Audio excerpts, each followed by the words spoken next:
Yo, what's up, everybody? How we doing? What up? What up? What up? I Yeah, feel like yeah, we're yeah. super close. I'm sorry. I know we talked about this. You see his face. His face is like, you should have been paying attention. What it do, everyone? What it do? I'm not sure where that's from. I don't know. Hello, folks that are watching. We're so glad that you're here again, joining us on another live on this Friday. Evening. Friday. Yo, Friday. Friday. That's what they say I can nowadays. get with that. They say Friday. As you know, our custom. Well, first of all, I have to say happy belated Thanksgiving. Right? I guess, yeah. It's been a while since, you could say happy belated Thanksgiving. Yes, happy belated Thanksgiving to all of you. I hope that you all enjoyed your time with family and friends. Thanksgiving is special. So I hope that you all had a really good time with your folks. I know we did. Yeah, we're telling where we went. So this Thanksgiving, usually we have Friendsgiving. Usually we have Friendsgiving, and this particular Thanksgiving, because we were initially heading towards the northeast part of the country, and this time in particular, I wanted to be intentional about visiting my people, like my family, like my siblings and their children.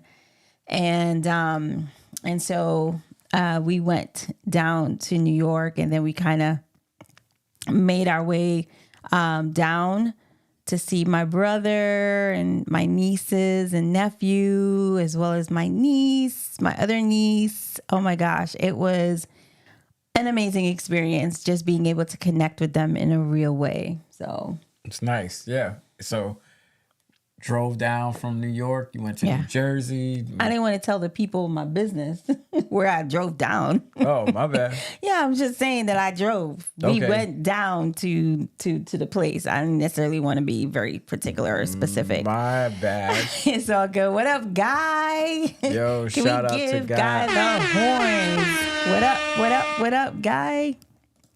Yeah, I feel like I'm super close. Maybe I should move back and not be like in people's camera.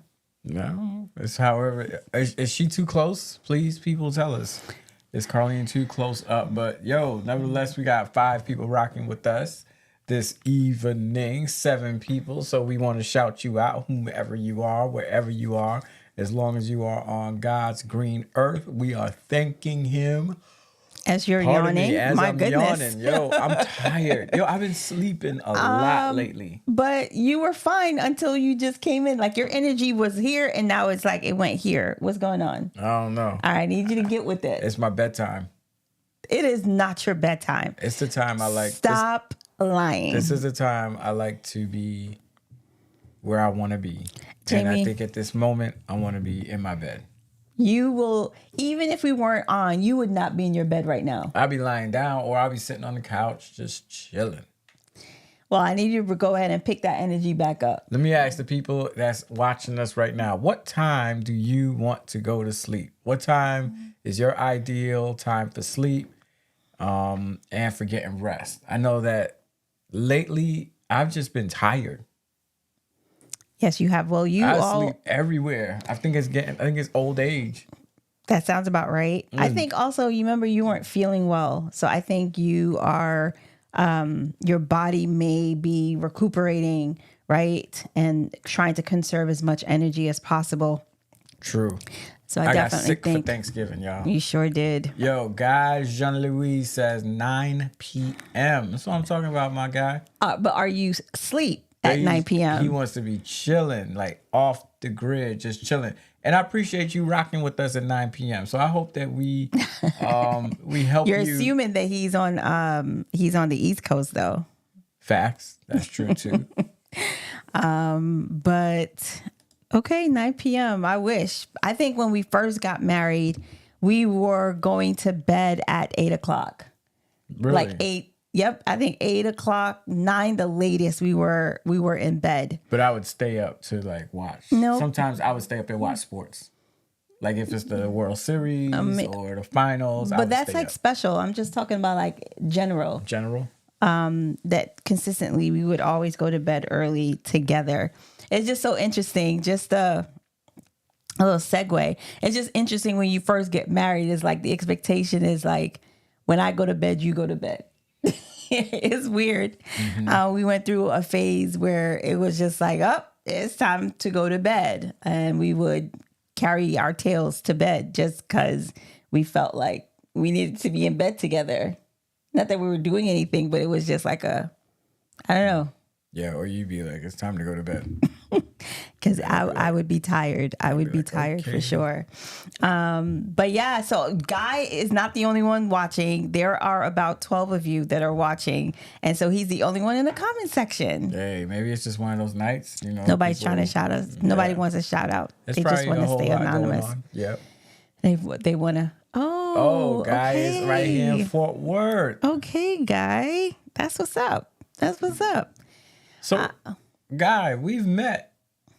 I'm sure. On a few occasions. I'm probably just not recognizing the picture. I got to go on your profile. Yeah, sometimes the picture, the little circle with the little picture in there is not enough for you to be deceiving. For you to kind of see what it is. But yeah, so that was our Thanksgiving. Giving thanks for family and friends. And food. And the food. And, all the things that we experienced that felt really good. Yeah. Just to kind of be in the space. I think there's just something about family. Yeah. Of course, I know everyone has their, the dynamics are different depending on which space you're in. But for my siblings and I feel like it was good. It was good to get back to home, get back to where it all started. My day ones. Peoples. Yeah. That felt really, really good. But how was your week? It was good. Okay. It was good. It was good because, like I said, I got sick for Thanksgiving. And then after getting sick, recovering and coming home. There's one thing about visiting and seeing family and friends, but there's nothing like your home. There's nothing like your bed. You just know how to navigate and move in that space. You set the heat or the AC to your temperature. So I would say my week was good because I was glad to be back home, even though I appreciated everything, seeing everyone, but just coming back home is always a good thing. It's like Alice in Wonderland. There's no place like home, right? No place like Sometimes home. I wonder how people that are performers, entertainers, and how they're going from one location to the next, right? And they're literally living out of their suitcases, or even people who work, who travel for work, how do you, what does that look like? What does that feel like to be away from your own space? I don't know, maybe when you're rich, or if you're rich, you get to curate a space to kind of make it feel like home, but there is nothing like laying in your bed or in your own shower or using your own toilet. Yeah. There is nothing like it. So yeah. Home is great. Yeah, that living out of suitcase. Grateful. And even if you are staying in the lap of luxury, like in a nice penthouse or a nice Airbnb or whatever, after a while, it's gonna be like, yeah. After, at least for me, after a while, I'll be like, yeah, it's time to go home. I prefer to go home. Yeah, maybe. Yeah, I think 10 days away from home is more than enough for me. Yeah. More than 10 days is all right, I'm good. I got to sneeze. Oh, bless you. So he... yep, you did sneeze. All right, bless you. Mm-hmm. So, usually we'll ask how each other are doing, whatever, how was our week or whatever. Mm-hmm. But I have to say that this week has been really good for us. Mm-hmm. as a couple. Mm-hmm. Why your face look like that? No, like, I'm just wondering where you're going. This is not new to me. I just didn't know. I'm just listening to you bring it up. Oh yeah, I think it was good and on a lot of different levels, but I feel that it is something amazing to be able to see each other. You know, as a couple, to like really see each other, see that the other person is, you know, hustling or, you know, trying to make it, not make it work, but just kind of like working, right? Doing the things. And so it's really nice to be able to see each other and to acknowledge each other, to say how much we appreciate each other and what each other brings to the table. Like taking stock in that is like super, super important to me. And I know it is important to you. So I would say like we were able to see each other this week more than we would see each other. Yeah. Yeah. And see our daughters too. Yeah. Right? Yeah. Like see them, you know, breaks. I think like one thing we want to constantly be intentional about is how to take a break. Like when there are breaks, to take a break. Because even when there's a break, you can still be working, True. doing a whole bunch of stuff. So this time we took a moment to enjoy the break. And I'm looking forward to Christmas break, to take a break and to just chill, turn off, and be engaged completely with each other. Yeah, yeah. I'm looking forward to that Christmas break as well. Talking about Christmas, I wonder how many of you have your Christmas who started decorating as today is December 1st.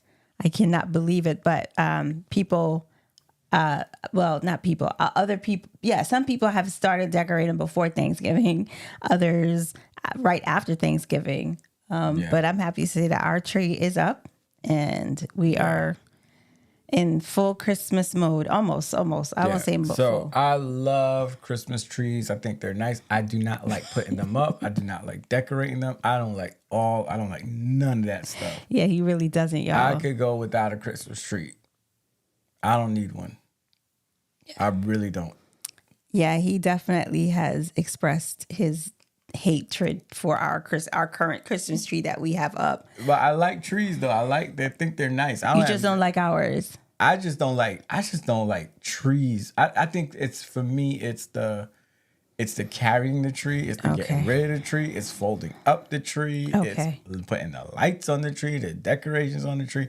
And I know some people look forward to that. Like people get excited about doing that. That is the least exciting thing for Christmas for me. Nope. I think it's because I feel like that's the role that you've chosen.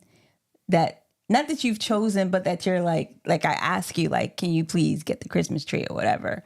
And it's big. It's like a 9 is it 9 foot? It's probably 9 foot. It's big. Yeah, it's a big tree. Then you remember when we took our bright sales and bought a real tree?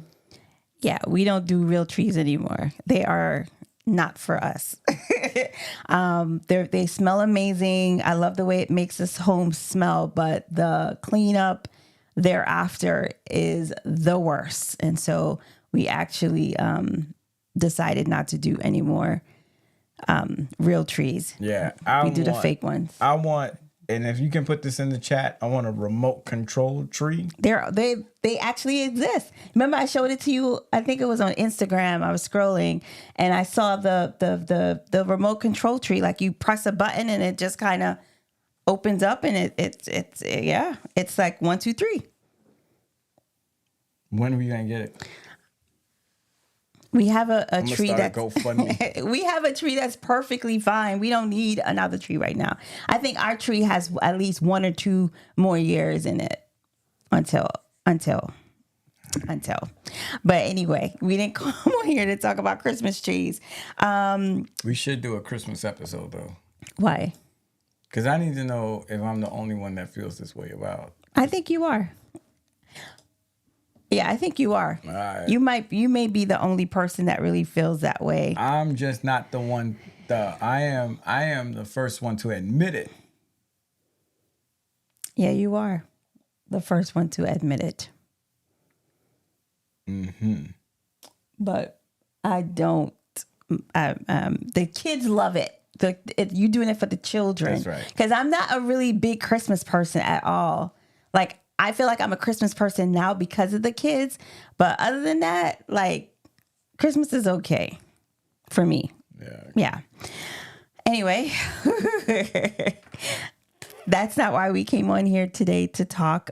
We didn't come on here to talk about Christmas trees or to talk about Christmas. No. I need you to wake up. I'm up. You need some energy. I'm here. About to play some music, some hype music. I'm here. Okay. I'm out. Here. So, all right. So we decided to talk today about the Sabbath. In particular, we entitled our discussion for tonight, I Broke the Sabbath Again. Yeah. So I'm going to let you start. Well, you want to start or you want me to start it? You can start. You can kick it off. Okay. Because you're the one out here breaking the Sabbath. Bum. Horns. I can't believe you just said that, Crickets. especially not while the thingamajig is on. What? I put the crickets on. You said I'm the only one that's breaking the Sabbath. Anyway, I can't. All right. So focus. So the Sabbath, we all know, I don't want to assume. Because we do have people that are watching that are not Adventists, people that are not Sabbath keepers, people that aren't even Christians, right? And so I don't want to assume that everyone knows specifically what I'm talking about when I talk about the Sabbath. So I think this is for you. You go ahead and explain what the Sabbath is. I mean, Sabbath in the keeper. Seventh-day Adventist faith tradition, we believe that the Sabbath is from I like how you Fridays- did that. The Fridays- Sabbath day faith tradition. Yes. from Friday sunset to Saturday sunset. Yes, that's what. And on that day, we Adventists acknowledge the fourth commandment, that the seventh day is the Sabbath of the Lord thy God, that is the day he rested, and he invites us into that rest as well. So we really pretty much practice and keep the Old Testament commandment, fourth commandment, same thing like the Jews, from Friday sunset to Saturday sunset. Yes. And that remains refraining from work, refraining from just all of the things that you would normally do during the week. And we just take that time to rest and to be with God and family and fellowship and go to church. Right. Spend the whole day Saturday in church till sunset. Also, the rest, the Sabbath rest, was first mentioned in creation. On the seventh day, God rested from all the work that he had done. And he rested on that day when he, in the New Testament, it's mentioned so many different times about the Sabbath.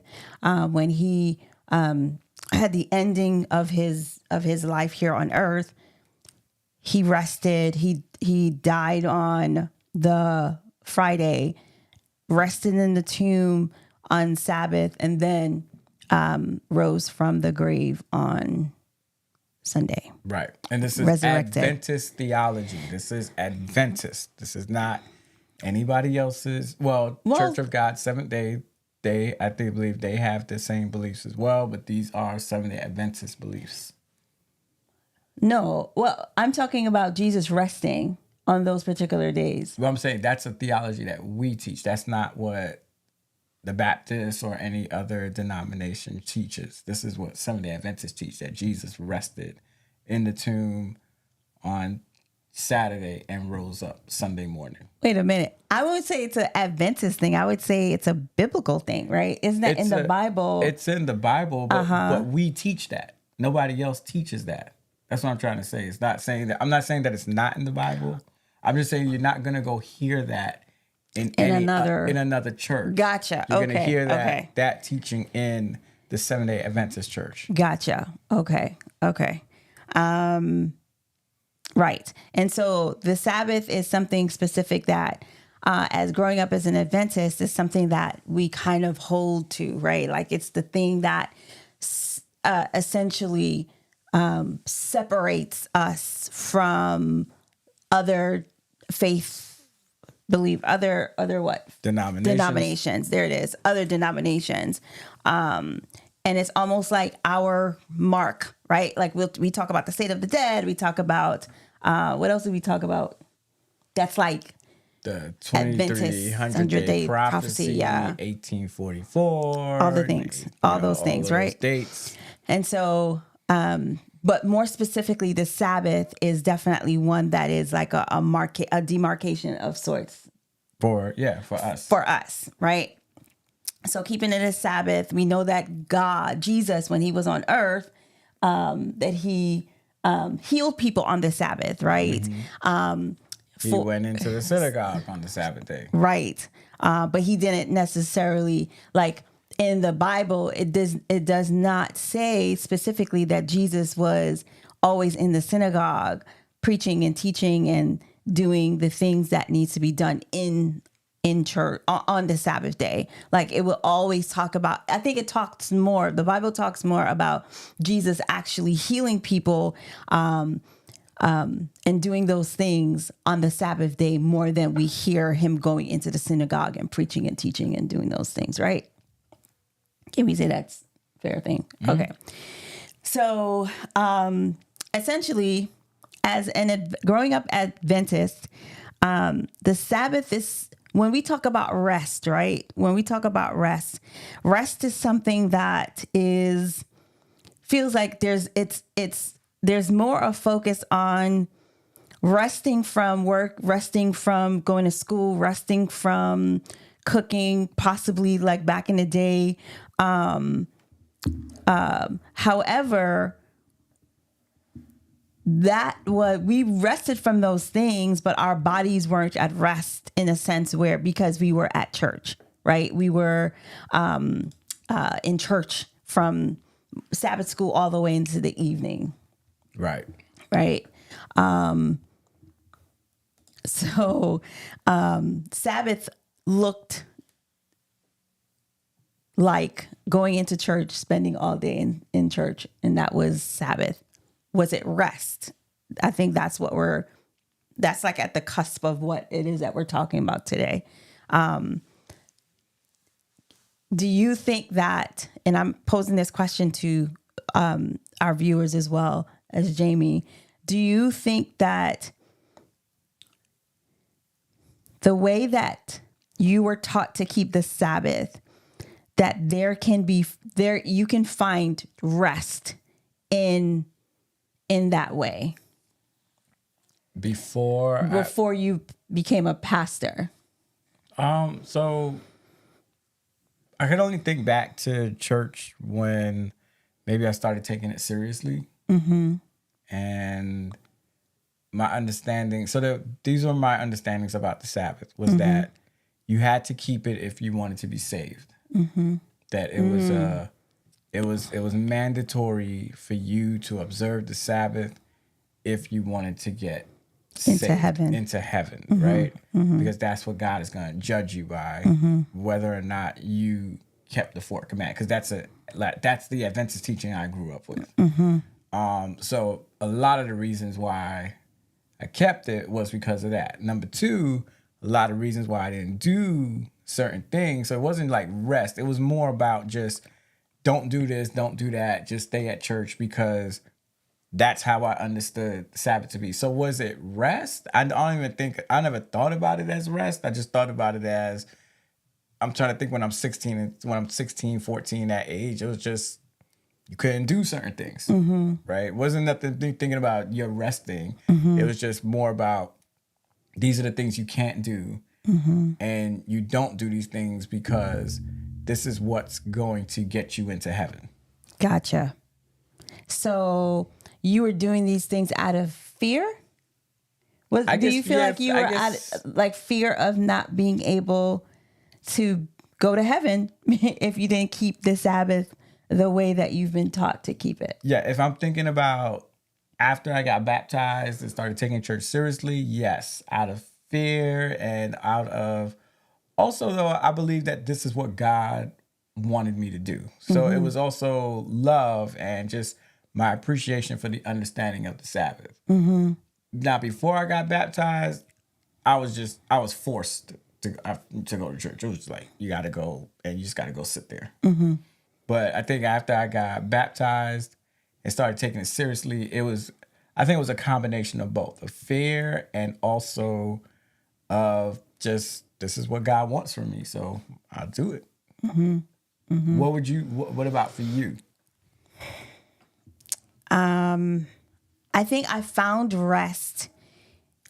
The rest part for me came with not being able to go to school when I was a teenager.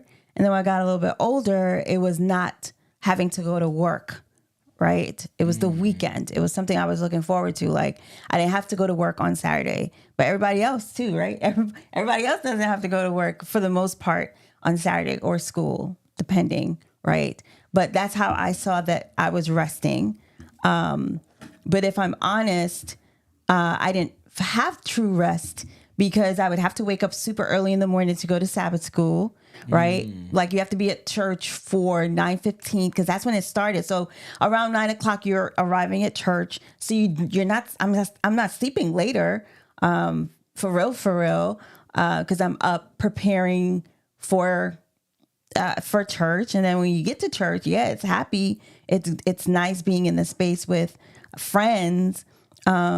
But in terms of like finding rest, no, I don't think it was a restful day because you were in church from when the sun came up to when the sun set. And so there wasn't a true sense of rest that I feel like Jesus called us into from at the beginning of time to even now, that I did not truly rest the way that I don't think that he intended, because it felt like the more I participated in church is the less rest I got, right? Like I would remember getting something called Sabbath headaches. Mm-hmm. Sabbath headaches were like migraines. I didn't know what it was before. I would just call it a Sabbath headache. By the time the sun went down, like my head would be throbbing because I am tired, and it's almost like Sabbath fatigue where you've been in church for so long, and it's just like, even though I loved it was just like, it's too much. Oh my gosh, my head is hurting me, right? And so I don't think I fell into true rest keeping it that way. Right. Yeah, I think like you said, I think the definition that we've always gone with when it comes to rest was rest from what you do during the week, but work here. Mm-hmm. Right. So it wasn't like you're working all week and then you're coming. But this story, this narrative is not the same for everybody. No. Right. So it's like, I think this is a narrative that people who have offices and people who are involved in church, mm-hmm. that generally have the same story of like, man, I don't rest on Sabbath. Right. I don't rest when I get to church. It's mm-hmm. work. Mm-hmm. I would love to know what the narrative is for somebody who can just wake up and come and just sit down. Like, is that rest? Or is that for them also like a tiring, exhausting activity of mm-hmm. waking up, getting dressed, sitting down, then going home? Because for people that work, it's tiring. Yeah. It's not rest. It's mm-mm. not, and I don't believe it's what God intended the Sabbath to be. Mm-hmm. Intended the Sabbath to be, but I don't know what the narrative is for people unlike us. Right. Right. That weren't involved, people that just came and show up. And I truly wonder what that looks like. And if you are watching, if you were the church goer that essentially just attended, you didn't participate, you didn't do anything, but you just came in and came right back out. Maybe you would, of course, socialize and all those things. But when it came to be holding an office or being responsible in that way, I wonder what your experience is like, because I'm sure you're probably doing the same thing now. But yeah. What are you going to say? Go ahead, read Nikolai, because then I have a question or a statement. Don't forget it. Mm-hmm. Nikolai says, many church folks work on Sabbath rather than worship. some have turned worship into work. Yeah. Yeah. Yeah. I could see that. And there's a lot of work that goes into a Sabbath morning service. For right? sure. From the preacher to the singer to the AV to everybody. There's a lot of work that goes into making the service meaningful and worthwhile for those that show up. Yeah. Yeah. Liz says, when we make church a place of performance, it's really difficult for an officer to truly rest. Absolutely. That's right. Because it's work. Honestly, it's legit work. But I think for in our faith tradition, I feel that we've let me be real. We have made it okay for church or for Sabbath. I don't want to say church, but for Sabbath to look the way that it looks. Right? Like we would almost like damn someone to hell if they were to watch TV on Sabbath, or if they listened to secular music on Sabbath, or if they decided to go to a restaurant or do something outside of Sabbath. Like we would be like, yo, like you are not keeping the Sabbath day, but we've almost made it okay. Like we've decided that you can't keep the Sabbath. You are breaking the Sabbath if you're doing this. But if you are working, if you are participating, and if you hold an office, then that's not breaking the Sabbath, because you're working for God, right? It's like you've given like a pass, like this is something that you've worked. Right. You're working for God and you're working your way into the kingdom. And, I mean, I start talk for anybody else, but that's how kind of I've envisioned it. It's like I'm doing God's work. So this gives me not greater access, but this looks good on my resume for the kingdom. Mercy.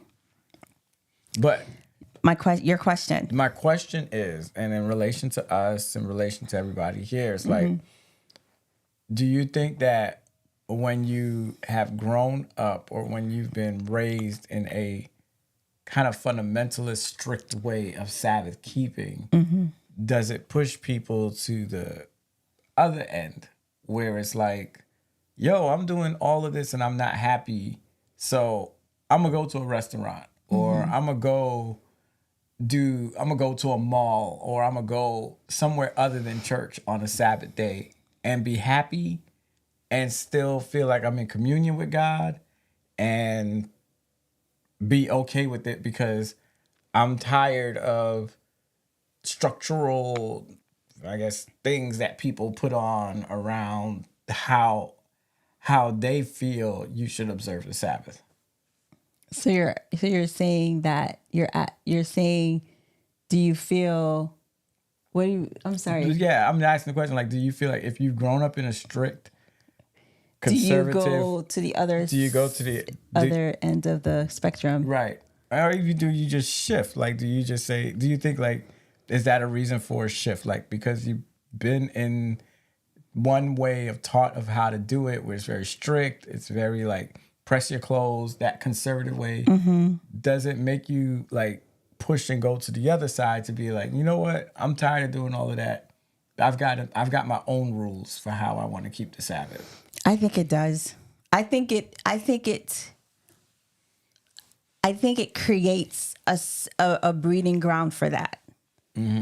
Right? It's almost like if you tell someone go right, there's something in us to be like, maybe I should go left. Left seems better, even though you're telling me don't go right, right? Like I just feel that because people that are like very letter of the law or very strict, oftentimes, like, kids, when they have the opportunity to go away to college and they grew up in a very strict home and they have an opportunity to go away to college, guess what's happening? They're not going to continue that strict kind of thing when they go away, because now they have the freedom to do whatever they want and to choose whatever they want. Chances are they're going to do whatever they want, and it's not going to look like what they grew up under. or grew up in. So I think it definitely will go to the other extreme. Yeah. I agree with that. I 100% agree with that. But I also think, not cutting you, but I also think if you grew up very liberal, I think it can also swing to the other extreme where you become super conservative, right? So you kind of have to be careful if you're at those both extremes that you don't swing one way or the other. Yeah. I learned something too when I went to college. I learned that not everybody keeps the Sabbath the same way. No. Like when I went to college or when I came to the South, I was shocked to see people go to restaurants on the Sabbath. It's like, how can I explain it? It's like standardized testing, right? I hope you get this comparison. Standardized testing. I believe that the hub is in like Midwest, right? So for a child that's growing up in the urban community, right, will not necessarily understand things that are happening or things that people in the Midwest are doing or what that culture looks like, right? And so that's why there's this like not discrepancies, but this kind of thing where I don't agree with those testing. I think it should be specific to where that child is, so that the words that you use to describe certain things are specific to where they are, opposed to using this this group of people in the Midwest to help you to describe a particular thing. I'm coming full circle. So it's almost like what you were just saying. What were you just saying? I was just saying, like, the difference in the way people keep the Sabbath. I think people in the Midwest may keep Sabbath differently than people in California or people in Oklahoma or people in Texas or people in New York. I believe it's based on where you live as well as the culture, right, that's around you. You know, I know that we grew up in the Caribbean, West Indian community, and that joint, they strict. You know, that community is very, very strict, opposed to another culture. Like, they're very like, oh my gosh, like, let's just ride our bikes on the Sabbath. Let's play basketball, or let's go ahead and go to that restaurant. And so that's why sometimes it becomes very muddy. It becomes very muddy and very distorted because I can say, this is how you should keep it. And then another person that lives somewhere else or that grew up in a different space says, no, this is how I keep it, and it should be kept this way. And so that's the hard part about religion, right? It feels like people have almost created their own thing. And then what's scary is that they make it feel as though it's thus saith the Lord. Right. I thought everybody was out here keeping the Sabbath the same way, living in New York City. Because, you know, in New York, it's very West Indian. Very. Like, I'll be surprised if there's still an American or 100% American Seventh-day Adventist church, Black American Seventh-day Adventist church in New York City. All of them are West Indian, all of them Caribbean, and all of them bring that Caribbean way of keeping the Sabbath. Staunch. When I came to the South and when I went different places, you know, it's funny. It's like people are like, where you going for lunch? And I was like, man, I don't know. I'm going to find somebody else. They were like, oh, well, we going to the China buffet.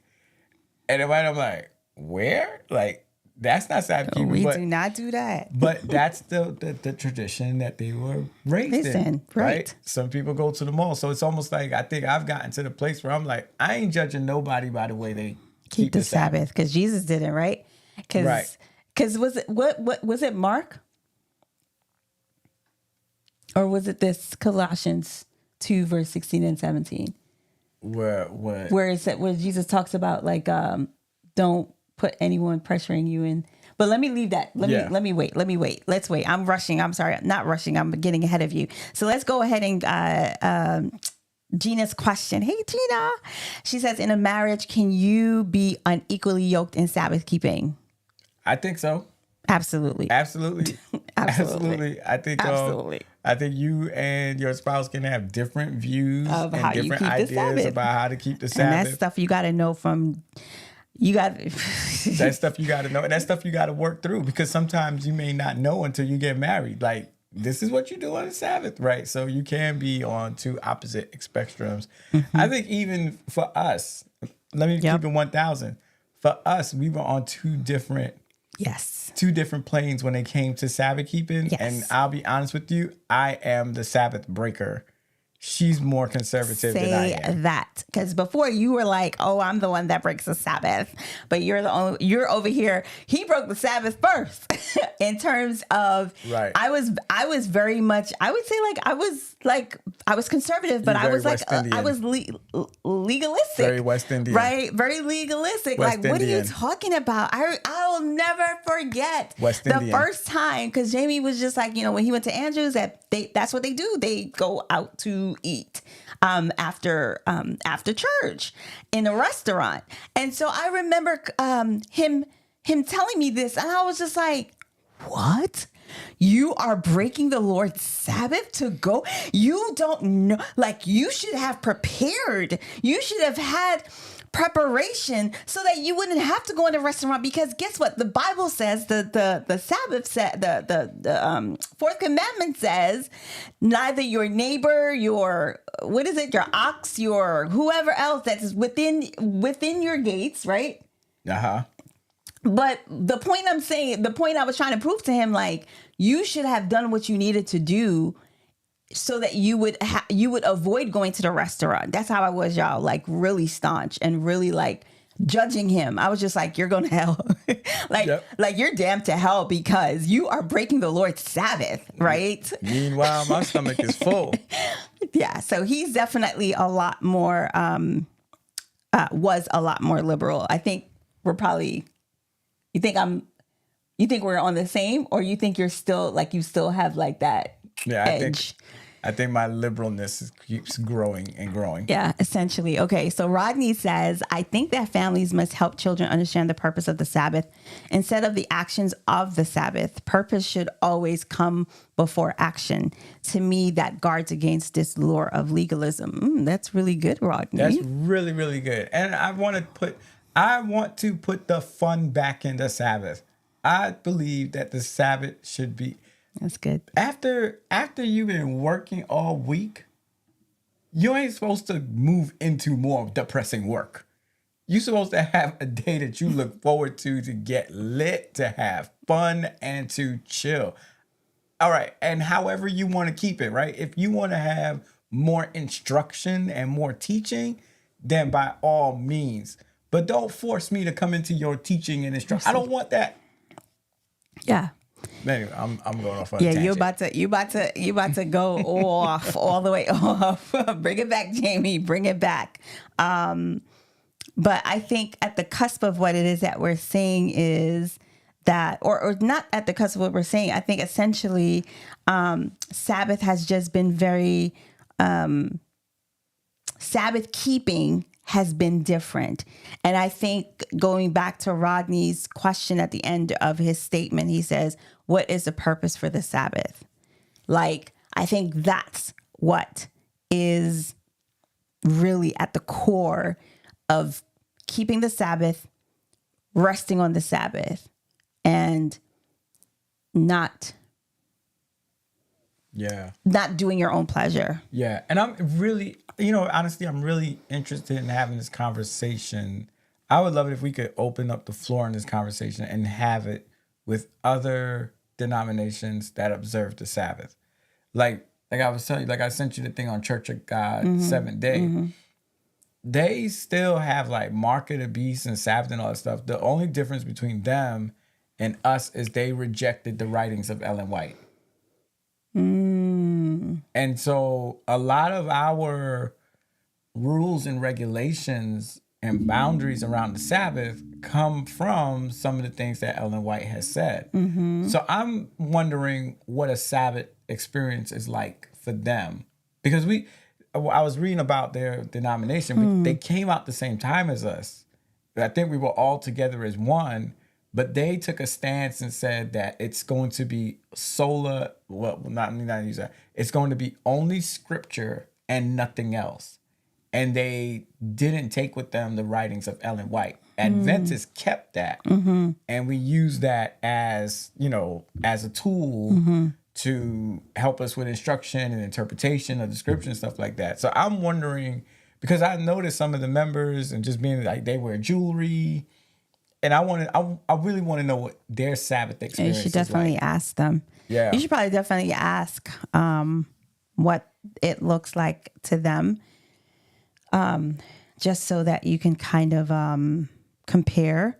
I remember when I first started working for a Jewish organization and with them keeping the Sabbath and just talking to people that are Jewish, how they keep the Sabbath is so different than how we keep the Sabbath. I think, yes, they're very strict, especially the Hasidic, or maybe there is another sect, but how they keep the what happens is that they have things that are already set up in place for them to be able to not break the Sabbath and not working, where toilet paper comes out.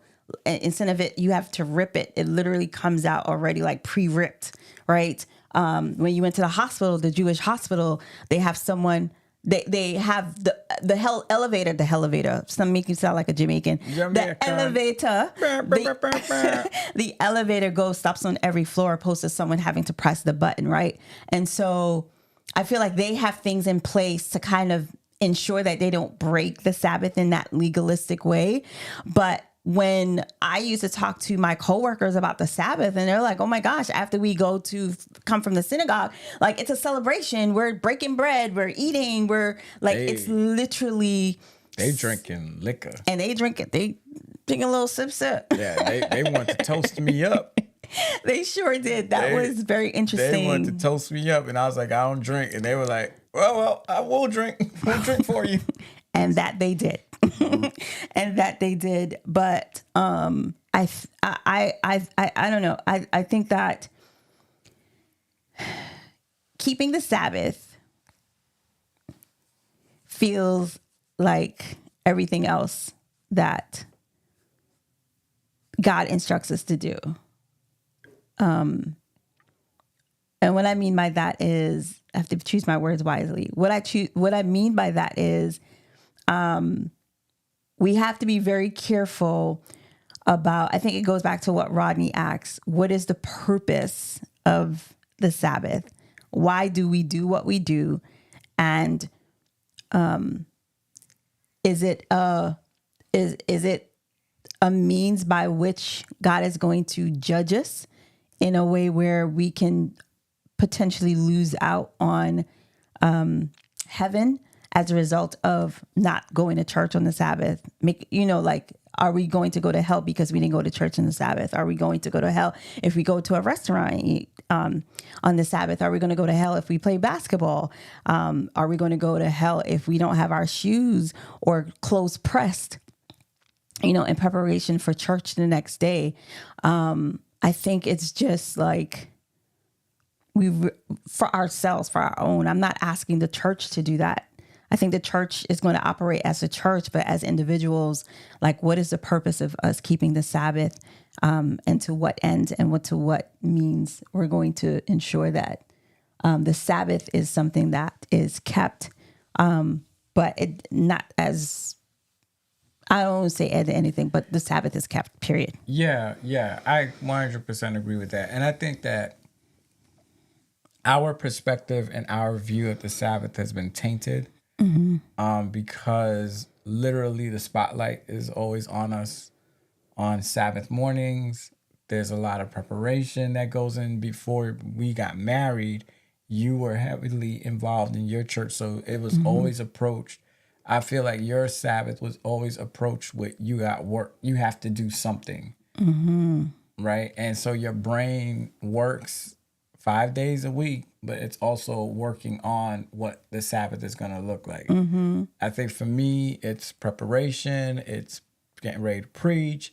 It's getting ready to stand up on a pulpit. It's making sure I deliver and I give something. So I think I'm saying that to say that our lens of the Sabbath has been tainted, and in some cases even jaded, right? Because it's almost like man, I'm not looking forward to this. I don't want to do this. Yeah. I don't want to be there. Like, I just want to stay in my house.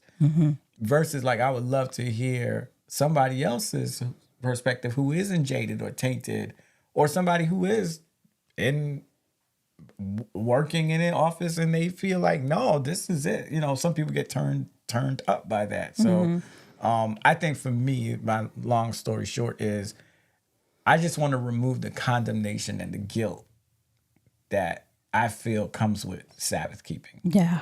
Yeah. And I think burden. I think Liz Faith said it really nicely. Because our parents didn't really know the purpose, they passed down confusion to our generation, and we are doing the same thing to the next generation. It will be completely misunderstood down the line if we don't make it clear. That's good, Liz. That's a word. That's a word and a half. I know I already put it up, but Rodney also said something. He says the Sabbath is a reminder of grace in Jesus. Before Adam and Eve worked all day, they rested in the finished work of God. Rest is appreciating what God has done for us. The Sabbath is a condemnation against legalism. That's good. That's good. We got some Bible scholars My goodness. up in this piece tonight. I definitely agree with both of those statements. Sister Brown says Jews open the Sabbath with a glass of wine. They are not afraid to drink that wine, I tell you. So the other day, the other Sabbath, a few Sabbaths ago, the legalistic folks would definitely say that I broke the Sabbath. I won't necessarily go into details what I was doing, but I definitely felt a bit of angst. And I think it was as a result of what I've been taught and how I've been taught about keeping the Sabbath, right? If I'm doing anything other than sitting in a church building, and, worshiping God in that way, I felt like, and anything other than that, I was breaking the Sabbath. And so this particular thing I was doing, I kind of felt like, oh my gosh, I felt sort of guilty. That's the word. I felt guilty and questioning and asking God, like, okay, God, I know, but are we good? Are we good with it? Are we good with me being in the space? And then I remember coming home to Jaime after that, the day had ended. I came home to Jaime and I said, I know that traditionally I did not keep the Sabbath. Traditionally, I broke the Sabbath. According to our faith tradition, I broke the Sabbath. However, I told him in that space, I felt such rest. I felt at peace. I felt throughout the day, I was talking to God. Throughout the day, I was listening to music. Throughout the day, I was praying and talking to God, right? In a very non-traditional way. But I felt like my mind, my body, and my soul rested. I felt rested in Jesus. I felt rested in his grace. I felt rested in just not being following the tradition of the law. And so, I broke the Sabbath, but I felt that much more connected to God. And I guess the question would be like, did I really break the Sabbath if I felt connected to God, if I felt true rest? But I think that Sabbath looks a whole lot different. Let me just say that Sabbath looks a whole lot different than how it looked when I was growing up. The challenge is now, to Liz's point, Faith, her point with regards to passing down the tradition that our parents really didn't know what was happening or what they were really doing. The challenge is trying to break that mold and break it while having children that are wanting or that are looking to you for guidance and for help, right? If this happened, maybe if we didn't have kids and I was kind of like trying to figure it out, but in real time, especially post pandemic, it's really caused this kind of like evolution of trying to not allow our kids to grow up legalistic, like for them to find true purpose in the Sabbath, and that purpose looking like what Jesus says about the Sabbath, not what man says about the Sabbath, right? If you don't see people in the pews, right, you automatically assume that they're lost, or you automatically assume that they have nothing to do with Jesus or don't want anything to do with Jesus. And I feel like that's a huge misconception. There's a myriad of reasons why people aren't in the pews, right? But I think the focus should be more on, in their absence, assuming that they are lost or they haven't found Jesus, that they're kind of doing their own thing. I think the focus should be on letting people be. Right. Let people be. And what I mean by that, I don't mean if you see somebody doing, I don't know, like praying for people or reaching out and just generally having a desire to know how that person is doing without saying or without judging and say, oh, you're not in church. How come I didn't see you in church today? Or how come you're not in church? Be like, that should not be the first thing that leads the conversation. It should be like, hey, how are you? Like, how's life? Kind of that connecting on that level, then first connecting on you weren't in church, so you lost, right? And I think we have to just be careful with that. Sorry, yeah. I said a mouthful, but I think so. Real good mouthful. And, at the end of the day, I feel like a lot of what we as Adventists have observed or taught about the Sabbath has been taught to us, right? And then somebody has interpreted the scriptures and explained to us that this is what you can do and can't do based on their and based on just their interpretation and what the Spirit has told them, and then it has been passed down and communicated to us and to others. And I think what's happening now, there's a lot of thinking and processing and also observing to say, like, look, I'm not doing all these things, but I still feel unhappy. I still feel burdened. I still feel I'm in bondage, right? And you may say, I've turned away my foot from doing my own pleasure, but at the same time, I don't feel like I should be turning away from doing my own pleasure into something that is unpleasant. Right? And so I think what you've experienced is the freedom, because when you say like you broke the Sabbath, what did you break? Did you break what people have taught you, or did you break what God said in his word? Right? And I think from what you described was like you felt freedom, liberty, you felt that peace. You still understood who is the God of your salvation. You still were in communion with God.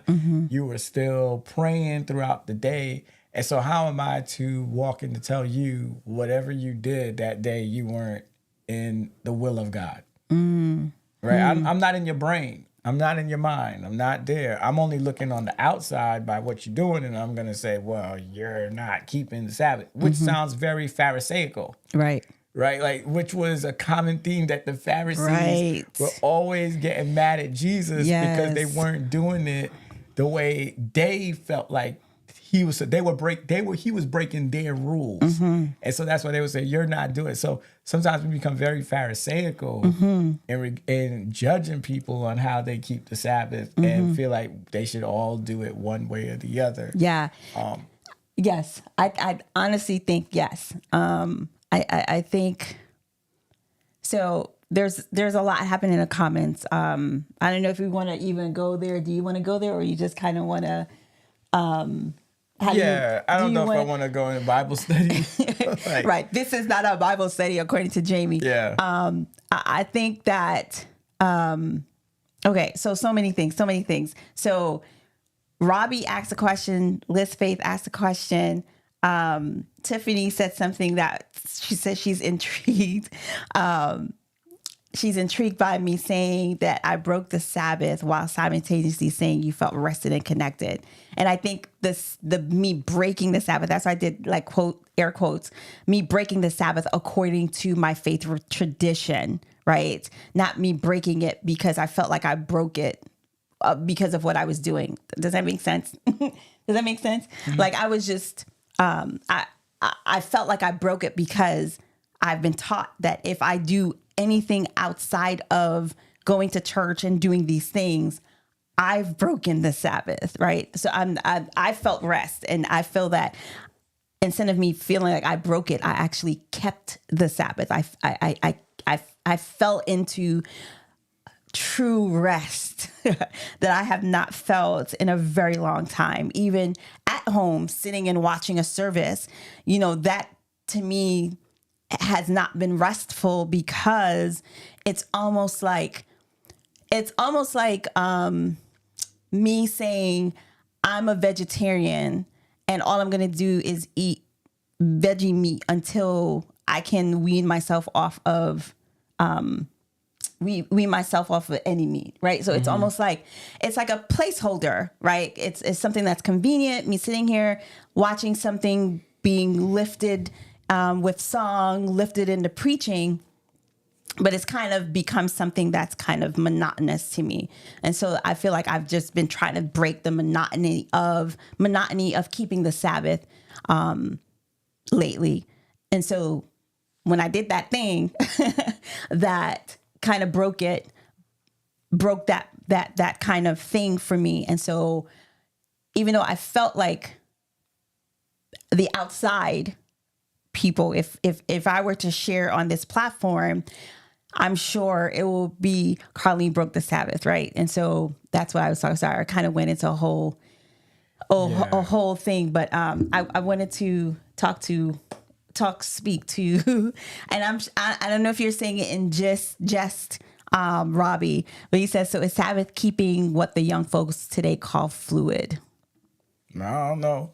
I mean, like, it just goes with the flow. So fluid, I think it speaks to like, especially with a lot of things that the young people are doing now, where there's not like a A or B. It's how I feel. Like if I feel like church, I should go to church, or, it's just kind of like how you feel. Yeah. So here's what I'm going to say. The conversation about the Sabbath is always a sensitive topic for Seventh-day Adventists. Because it's...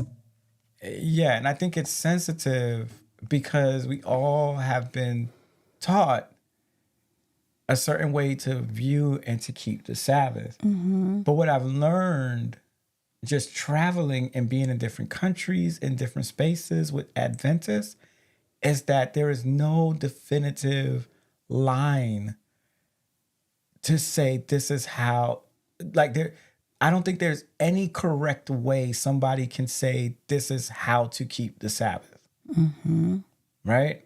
And I think sometimes the Bible is also open to interpretation that's different from others, even within the same denomination, because you could put 100 Adventists in the room and we will have 100 different opinions. Very true. And who's to say who's right from who's wrong? Because everybody can always find what they want to find in the scriptures to prove their point. Right? Like, and I always use this as an example. Let's not forget, slavery was justified through the scriptures. Mercy. People justified it. And you can still to this day find scripture that will justify the reason for slavery and why we need to have slavery and why slavery should not be abolished. And it's okay to beat your slave. Right? So I think like in my position, and I know that as a pastor, I have a position of authority, and I'm using my authority to not really define for people what is the right and the wrong way to observe the Sabbath. like what you're supposed to do and what you're not supposed to do. Like Mark McDonald put within the chat, he said that he stopped going to church. He was going out into nature because church people had heard him. And then when he found healing, that's how he was able to go to the church. Old me would have said, you're not keeping the Sabbath because you're supposed to be inside the church. Right? So old me will take out a person's experience and remove that and say, this is what's supposed to be done. And not understanding that there are differences and nuances and that our God is big, our God is broad, and he's almighty, that it's just different, right? Yeah. So it's like, so I've just come to that place in that text that, in Colossians, where I was like, I'm not judging nobody. For me, my perfect ideal Sabbath would be, as the scripture says, turning thy foot away from thine own pleasure. And I understand that as the Israelites were very selfish. They were very concerned about themselves. They were not looking out for the poor. They were not looking out for the marginalized. So my Sabbath would be really entrenched in how do we help develop and better our communities. That would be my Sabbath. Conversations around using the Bible to talk about how do we fix our communities? How do we fix broken people? And I hit the word fix, but how do we help and restore and heal? I prefer a Sabbath that's not sitting in a church listening to songs I could listen to on a CD. CD, you just dated yourself. On Apple, or hearing sermons that I've heard 1,000 times before. Right. I don't mind doing that every now and then, but that's not for me every week. That's not where I am in my faith. Maybe years ago, that's where I was. Yeah, for sure. Now I am matured and I'm grown differently. I'm looking for a new Sabbath experience. And being a family person, I'm looking forward to a Sabbath day where I go out with my family. Because that's rest. Yeah, because that's rest. You find rest in those places. So it's almost like who dictates? Who's the dictator? Who's the person that tells us that?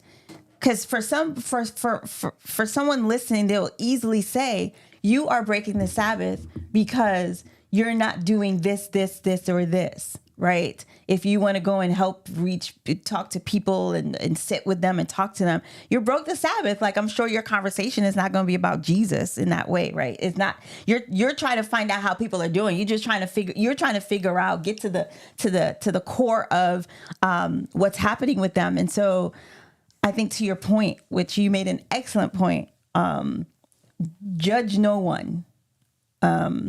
Judge no one in how they keep the Sabbath. I think that there's so many different things. Okay. So many things. Yeah. Gamal says the Bible is a dangerous book. It can be used in so many different ways. Very true. Like, I can pick up the book and say, I can read this particular thing, this particular verse, and I can use it I can kind of make it what I want to make it based off of what I've experienced and what I want out of it. Yep. Tiffany, if I want to argue that I'm supposed to have more than one wife, I can prove it. It's true. You just go to the book and it'll let you whatever. But you don't want that though. No. Okay, let's just make sure. One okay. is enough. The one I have is enough. Okay, all right, okay. I love this statement, Tiffany. I love this statement. She says, in my unlearning journey, particularly around religious things, when guilt or shame surfaces, I ask myself, whose voice is attached to this? Oftentimes, it's a parent, church leader, or something a pastor or someone said. That's made it such a beautiful journey of silencing other people's voices. Boom, shakalaka. Yeah, and it's the strength of religion, right? Religion has to have rules and regulations, and religion, finds its power in telling people what to do and telling them how they should do it and when they should do it, right? So it's part of just belonging to a religion or denomination. You want to read what Adam says? Part of our struggles as Adventists and the Sabbath is that it is such a strong part of our identity, 7th day. If we don't conform to this historic identity, it can feel like we compromise who we are. And if we move away from the 7-day focus and move the focus to Christ, I believe Jesus will show us the real purpose of the Sabbath. Love the discussion. So important. Shout out. Boom, Adam. That's some knowledge right there. You just dropped on us. That's what's up. And I don't think I've seen you in our comment section. So welcome to the comment section, Adam. Yeah, Adam, chime in some more, my guy. For real. Sister Brown says, my graduation from med school fell on a Sabbath. Some family members did not attend. I freely went knowing that it was God who had provided my acceptance in the first place. It was him who helped me to pass every test, and to him who provided the funds for me to go. I went in celebration of what he had done in my life because I could never have done it without him. Okay, Sister Brown. I know that's right. I know that's right. That's right. Amen. A to the men. A to the men. A to the men. I love that. I love that. Mark says, one member at my church feeds people on the Sabbath and is fully convicted God is leading her too. I'm not going to rebuke her for not being at church each Sabbath. Jesus did good on the Sabbath. You both have a good point. Awesome. You know what doing good on the Sabbath will protect you from? Church hurt. People at church hurting you. It will protect you from that. That is the best way to protect yourself from mean people who go to church every week. Just don't go. I would say just don't go. Because they go every week. They got perfect attendance. They What don't I ever would get say sick. is- They what don't I get would say- sick. they You ever don't. notice that? They don't get ill.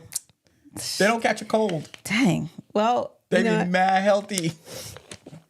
I can't with you. They be mean and healthy. I cannot with you. I can't with you. I do think that that I won't say that we're condoning not to go to church. Let's just say that. Right. Oh, yeah. Let's just say that.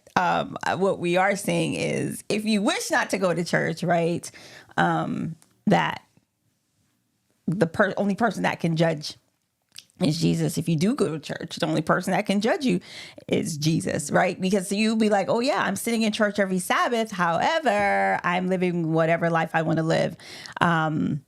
After I walk out of the church, right? I'm sitting down, cussing somebody in my head because of whatever, right? Like, so it's so all of this. I really don't even have the words to say, but I think that we should be and just leave people alone. That's according to Jamie. Jamie's always saying that. He was like, leave people alone. They can't help it. Like, just leave, let people be. Like, I'm not saying condone, right? Like, if you see somebody about to walk out into the street in front of a car, it's not saying try to get them to not do that. But it is not your job to judge them. Why are they out in that car? Like, why are they about to probably stand up in front of the car, like commit suicide or whatever? Like, it's not our job to save people. Jesus does that. Right. And can a person work on the Sabbath and not be condemned? I don't know. Who said that? Robbie, my boy Robbie. I don't know, right? Because Nope. I work every Sabbath. I should be condemned, right? And I don't even know what defines as work. And then I don't even know why a person has to work.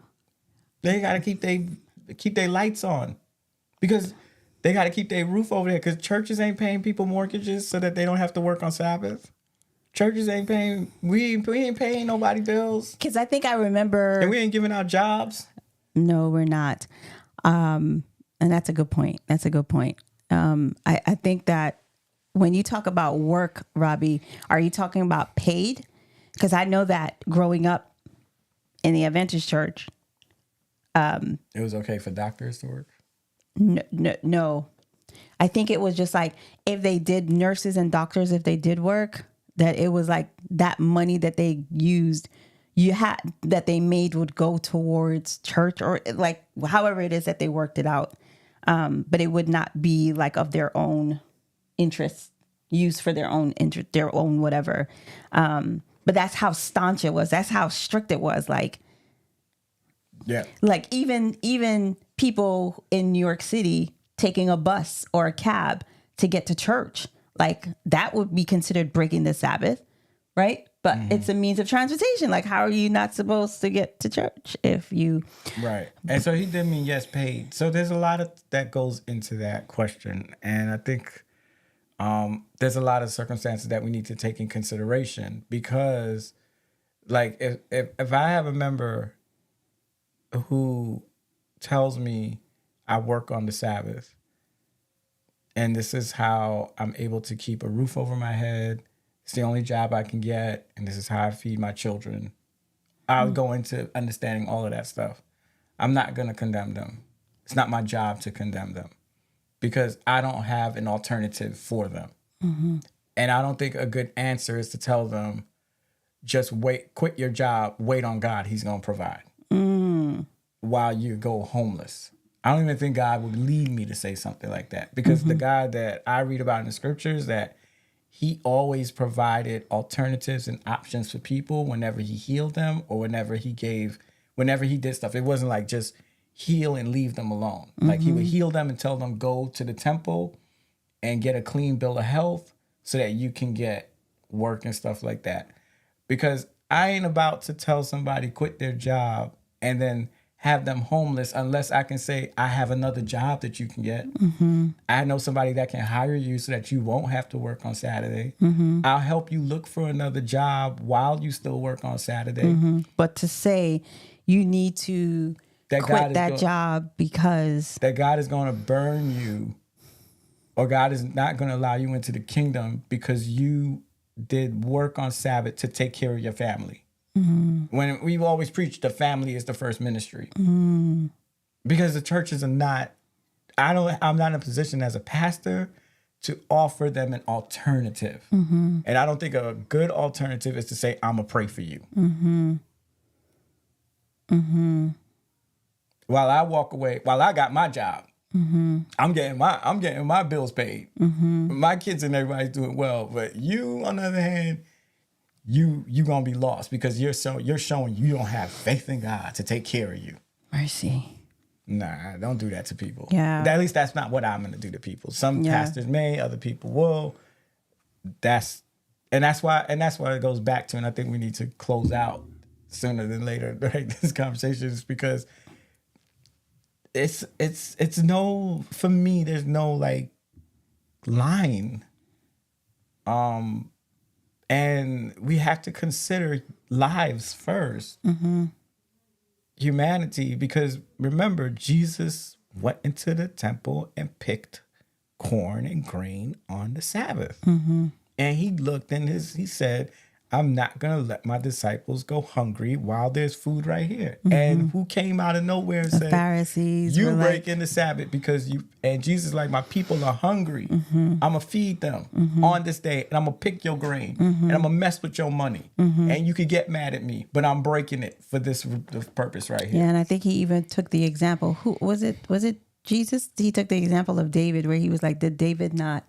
Or was it the Pharisees that said that? Yeah, no, it was Jesus. He said, didn't David do this? Yeah, didn't David go into the temple and ate the meat or something like that? Right, but it's their rules. And they wanted Jesus to live according to that. So, I mean, I'm good. Before we close out, Liz asks, I feel like she's wrestling. And it's not our job, Liz, to kind of like, and I'm saying this in a way where... and not that you're saying that it's our job. I just want to make it clear, like, it's just one of those, I guess it's just like, I could hear that you're tussling, and please forgive me if you're not, if you're just like, I'm good.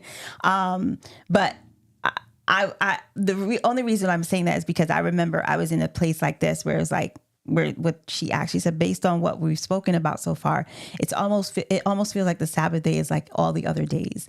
That's my only challenge in all of this.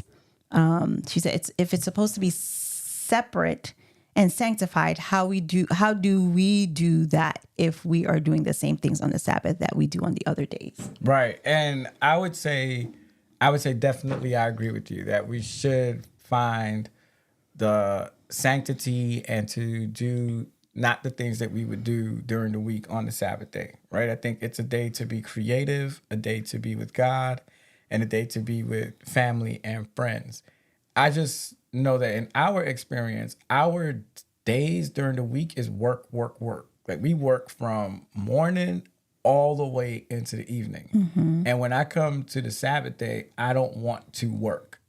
I don't want to be engaged in burdensome, tiring work. And I would say tiring work, and then I don't want to be under anybody's oppression on Sabbath day of telling me you can't do this, you can't do that, or you can't do that. I think we live according and do our Sabbaths how we feel is best fit to be with our families. And so sometimes we go out to eat together as a family, which is something we don't get to do during the week, right? And we go to church together on Sabbath, which is something we can't get to do together during the week. And so we're not doing the Sabbath day like we're going to basketball games and all that other stuff. We are just very intentional about keeping the Sabbath within the guide scope of what God says and God speaks to us, and with our family, and putting that first and foremost. Yeah. Yeah. Heavy on the it being a day where we do reflect. Every day we have worship with the girls as a family, together as a couple, individually. The Sabbath is almost like this. It's a day for us as a family where we enjoy each other a little bit different than we do every day, right? Because we're kind of hustling, bustling, going, and just kind of pausing and being intentional about the time that we spend together as a family, intentional about the time we spend with God, individually and collectively. And even though that kind of looks a lot different, how it's done is not like we're doing the same thing every Sabbath. It's basically tailored to how we're feeling, right? Some days when he goes to when he has to go to church, which is usually every Sabbath, usually we'll say, let's go to church with you today, and then we'll have like a family activity at the after that. Or some days it's like, okay, he'll go to church, but he'll come back home, and then we'll do the family activity after. So it is a special day. We honor it as a special day. We honor it as a special day. Like the girls know, like even dinner is different. How is it different? Because we do eat dinner together for the most part every day together at the table. But there's something special about Sabbath dinner. We have desserts, right, on Sabbath. So those are things that we have created in our family dynamic to ensure that Sabbath has this special thing about it.